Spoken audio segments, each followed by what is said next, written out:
দেখুন, এটা একটা অমানবিক ঘটনা। কর্মস্থলে, স্কুলে, ক্যাম্পাসে এই যে ধর্ষণ হয়ে যাওয়া এবং যারা ধর্ষণকারী একের পর এক ছাড়া পেয়ে যাওয়া, তার থেকেই এই উৎসাহ এবং উদ্দীপনা।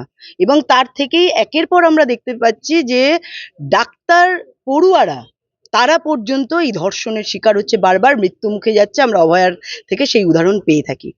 তো স্বভাবতই পশ্চিমবঙ্গে আইনের শাসন নেই এবং যারা ধর্ষণকারী তাদের বারবার যেহেতু আড়াল করা হয়, তো সেখান থেকেই উৎসাহ আসছে।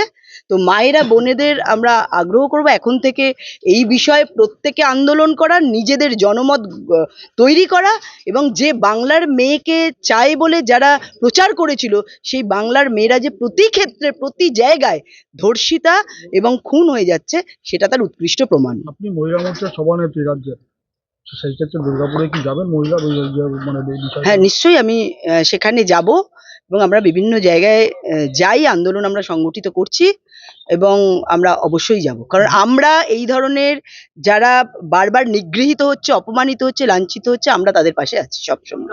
অন্য রাজ্যে কি বার্তা যাবে, যারা পড়ুয়া অন্য রাজ্য থেকে এসছে এখানে পড়তে, তারা ধর্ষিত হচ্ছে, তারা খুন হচ্ছে? দেখুন, অন্য রাজ্যের কাছে বার্তা অভয়ার সময় থেকেই আমরা এটা লক্ষ্য করেছি, সারা বিশ্বের কাছে এই বার্তা গেছে যে পশ্চিমবঙ্গ মহিলাদের জন্য সেফ নয়। এবং একজন ডাক্তারি পড়ুয়া, একজন উকিল, তার ক্যাম্পাসে নার্স, তারা ধর্ষণ হচ্ছে, কোথাও খুন হচ্ছে।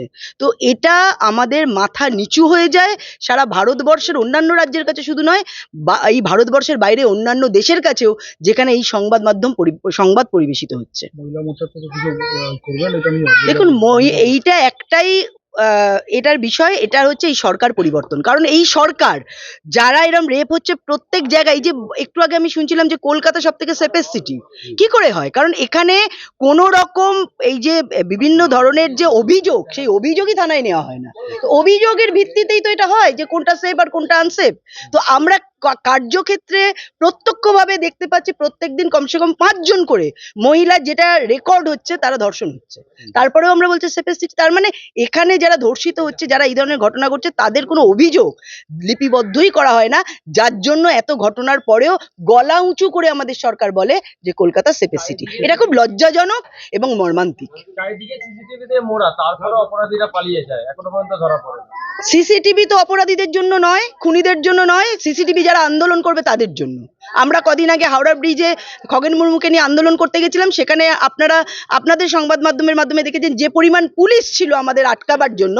যদি খগেন মুর্মুর ওপর যে ধরনের আঘাত হয়েছে, সেখানে ওখানে আমাদের যারা তার দেহরক্ষী ছিল, তারা, অর্থাৎ সিআরপিএফ যেভাবে নিগৃহীত হয়েছে, যদি সত্যিকারের পুলিশ আটকাতো সেখানে, তাহলে খগেন মুর্মুর এই ঘটনা ঘটতো না। ডাক্তারি পড়ুয়া ছাত্রের ব্যাপারে কি বলবে, মানে এইটা দেখুন, খুব লজ্জাজনক ব্যাপার। কারণ ডাক্তারি পড়ুয়া মানুষের সেবা দান করে, আমরা ডাক্তারকে ভগবানের সাথে তুলনা করি।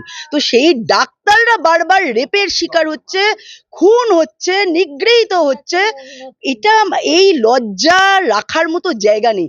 আমি জানি না একজন মহিলা মুখ্যমন্ত্রী, তিনি পুলিশ মন্ত্রী, তিনি স্বাস্থ্যমন্ত্রী, তিনি বাংলার মেয়ে, তার কেন লজ্জা লাগে না, তিনি কেন এই ব্যাপারে একটাও মুখ খোলেন না, সেটা আমার জানা নেই। তবে আগামী দিন আমরা মুখ খুলবো এবং এই সরকারের পরিবর্তন, এই মায়েরা, এই বোনেরা, এই ডাক্তার বোনেরা, নার্স বোনেরা, উকিল পড়ুয়ারা যারা নিগৃহীত হয়েছে, তাদের পরিবার, আমরা সব সারা পশ্চিমবঙ্গ মিলেই আমরা এর পরিবর্তন ঘটাবো। বরানগরে সোনার দোকানে ডাকাতি ঘটনা।